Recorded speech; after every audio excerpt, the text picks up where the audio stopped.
¿Estás listo para adentrarte en los recovecos más siniestros de la mente humana? Hoy compartiré contigo los escalofriantes sucesos que estremecieron a una nación entera. Juntos descubriremos la faceta más sombría del ser humano. Si estás listo para encarar la cruda realidad tras un caso que marcó un antes y un después, quédate hasta el final del video, porque lo que sucedió simplemente es maldad en su máxima expresión. En el pintoresco pueblo de la ciudad de Lapu-Lapu, en Filipinas, se encuentra un apacible pueblo en una isla llamada Mactan.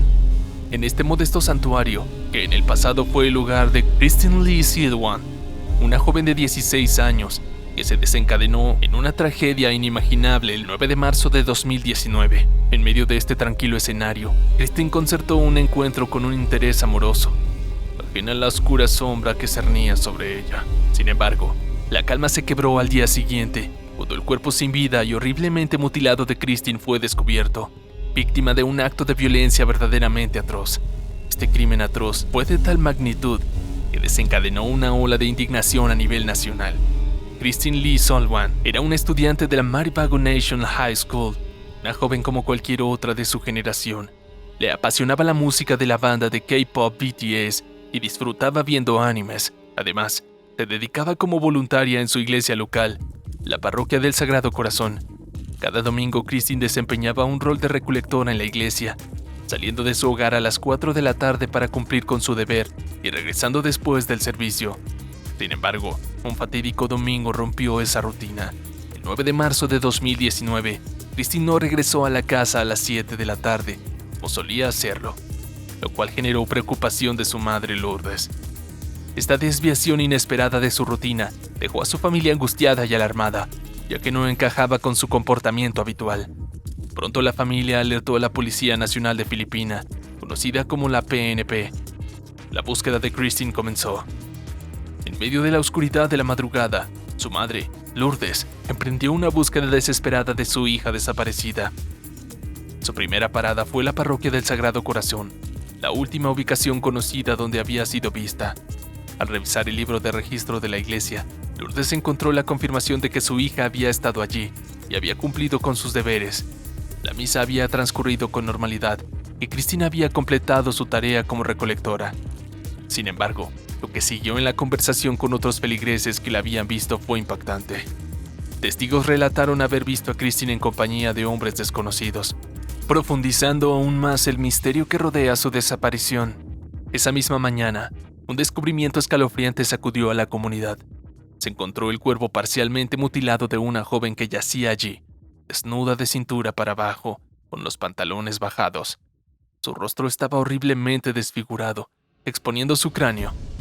La escena resultaba tan espeluznante que los residentes locales no pudieron identificar a la víctima de inmediato. Alarmados, contactaron a la policía. Los investigadores, que quedaron impactados por las evidentes heridas de arma blanca en el cuerpo de la víctima, un macabro indicio de la extrema violencia que había sufrido. El cuerpo fue llevado a un examen más detallado, el cual reveló niveles espeluznantes de violencia. Parte de su rostro había sido disuelto por ácido y cuidadosamente despojado con precisión quirúrgica. Se descartó la posibilidad de un ataque animal debido al corte amplio y la ausencia de marcas de mordiscos. El horror alcanzó su punto máximo cuando se descubrió que el agresor había extirpado parte del esófago, el cuello y la lengua de la víctima. Si aún no lo has hecho, te invito a suscribirte a nuestro canal y a activar la campanita para no perderte futuras actualizaciones. A pesar de las afirmaciones iniciales, se confirmó que Christine no había sido forzada. El médico forense sugirió dos posibilidades para un acto tan monstruoso: o era un ritual, o el autor estaba bajo la influencia de sustancias que alteran la mente. Sufría un ataque de ira. La mutilación del cuerpo parecía ser un intento deliberado de dificultar la identificación de la víctima. La confirmación impactante llegó cuando un miembro de la familia identificó los restos como los de Christine. La noticia estremecedora sacudió a la comunidad. La naturaleza atroz del crimen dejó a todo el país clamado por respuestas. En respuesta, el gobierno ofreció una recompensa de $2 millones por información que condujera a un arresto. El clamor público fue tan intenso que la Oficina Nacional de Investigación, conocida como la FBI, se involucró en el caso, fortaleciendo los esfuerzos de las autoridades locales. El grito de justicia resonó en toda la nación, pues para muchos la secuencia de eventos era trágicamente clara. Cuando la FBI inició su investigación, encontraron grabaciones que seguían los movimientos de Christine, lo que los llevó a 3 posibles agresores, los mismos individuos que habían sido vistos con ella aquel fatídico domingo. Según las autoridades, Christine fue asesinada entre las 6 y las 7 de la tarde del 10 de marzo. La oscuridad de este crimen dejó al país en búsqueda de respuestas, ansioso por justicia y con la esperanza de que los culpables fueran llevados ante la ley. La investigación policial arrojó luz sobre un sospechoso conocido como Jonas Martel, quien inicialmente había sido detenido en relación con el trágico asesinato de un agricultor de 62 años. Aunque Martel negó tener cualquier implicación en el caso de Christine, su nombre cobró relevancia debido a las inquietantes similitudes entre ambos crímenes. Martel estaba parcialmente involucrado en el brutal homicidio y desollamiento del anciano agricultor, pero cuando las autoridades finalmente lo localizaron, estaba viviendo bajo un alias, probablemente para ocultar su participación en ese horrendo crimen previo. Tras ser detenido, Martel finalmente confesó ser el autor del asesinato del agricultor. Sin embargo, se mantuvo firme en negar cualquier conexión con el caso de Christine.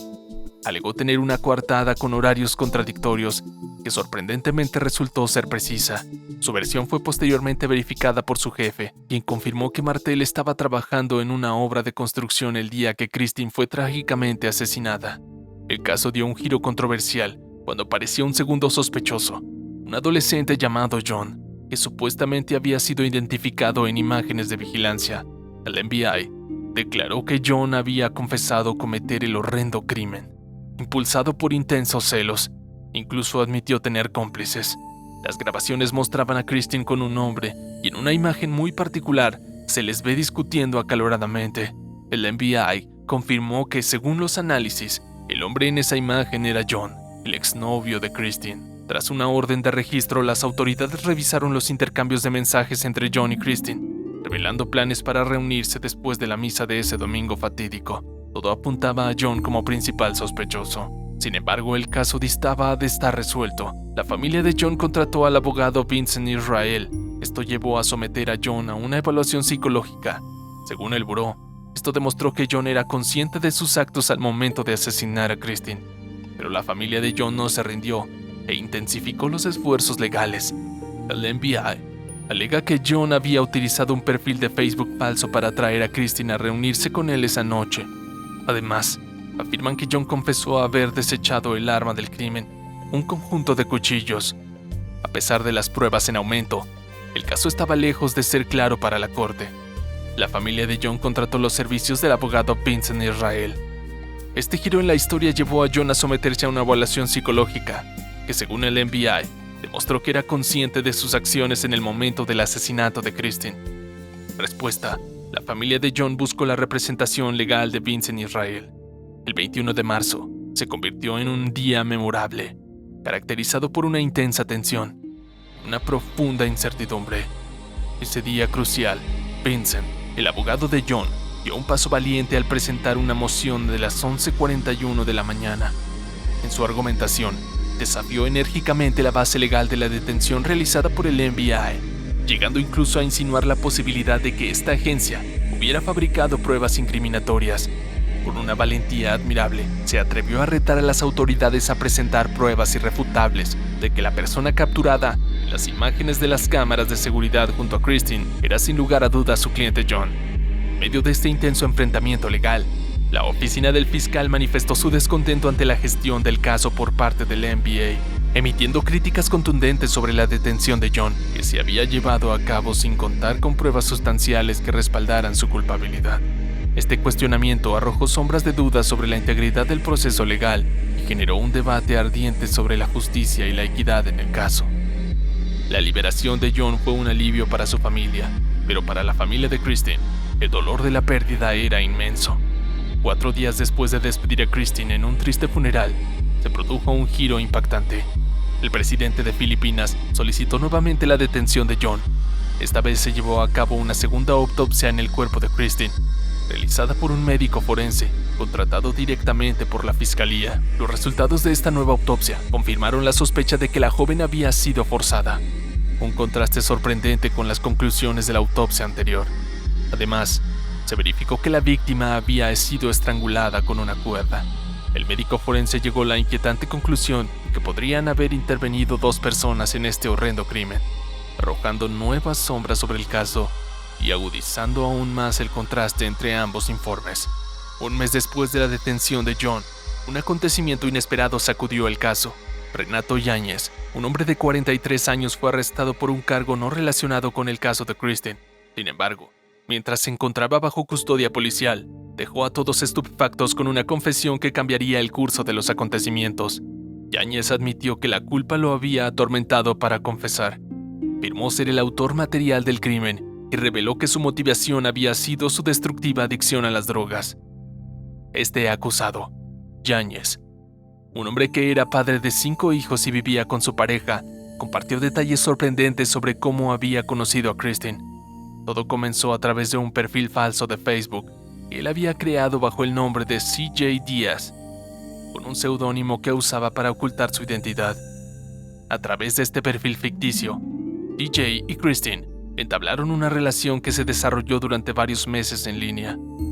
El momento del crimen es una pieza clave en este escalofriante rompecabezas. Según la confesión de Yáñez, habló con Kristen alrededor de las 18 horas, mientras ella se encontraba fuera de la iglesia, y le pidió que la acompañara, pero su respuesta fue un firme rechazo. Kristen argumentó que estaba allí para encontrarse con alguien más. Kristen luego fue abordada por otra persona que le confesó que en realidad era CJ Díaz. Esta revelación sorprendió a Kristen, ya que este individuo no se parecía en nada a la foto del perfil de Facebook que Yáñez había utilizado, siendo considerablemente mayor. Al sentirse engañada, Kristen comenzó a alejarse caminando rápidamente, pero Yáñez la siguió hasta un lugar oscuro y aislado, caminando a su lado y usando la linterna de su teléfono para iluminar el luminoso camino. En su escalofriante declaración, Yáñez admitió que le había propuesto a Kristen tener relaciones íntimas en un lugar apartado, pero ella se negó firmemente, lo que desató la ira del hombre. Enceguecido por la rabia, Yáñez la abofeteó 2 veces por la fuerza cuando Kristen comenzó a gritar pidiendo ayuda. Yáñez la golpeó repetidamente para silenciarla. Cuando los gritos de Kristen se hicieron demasiado fuertes, Yáñez sacó un cuchillo y la apuñaló salvajemente hasta que ella finalmente cayó al suelo, gravemente herida. En ese momento el hombre intentó quitarle la ropa a la joven para abusar de ella, pero se detuvo en seco cuando se dio cuenta de que el cuerpo de Kristen ya no respondía, quedando inerte en un charco de sangre. En su último horrible acto, Yáñez confesó haber desarrollado y desfigurado el rostro de Kristen en un intento por ocultar la identidad de su víctima. Tras esta escalofriante confesión, Yáñez afirmó haber actuado solo esa noche, eximiendo a John, exnovio de Kristen, de cualquier implicación en el crimen y declarándolo inocente. Sin embargo, en ese momento las autoridades aún parecían no estar del todo convencidas a pesar de ciertas discrepaciones en su testimonio, especialmente la aparente falta de abuso sexual. El caso se cerró oficialmente el 7 de abril, cuando la policía recomendó acusar a Yáñez del asesinato.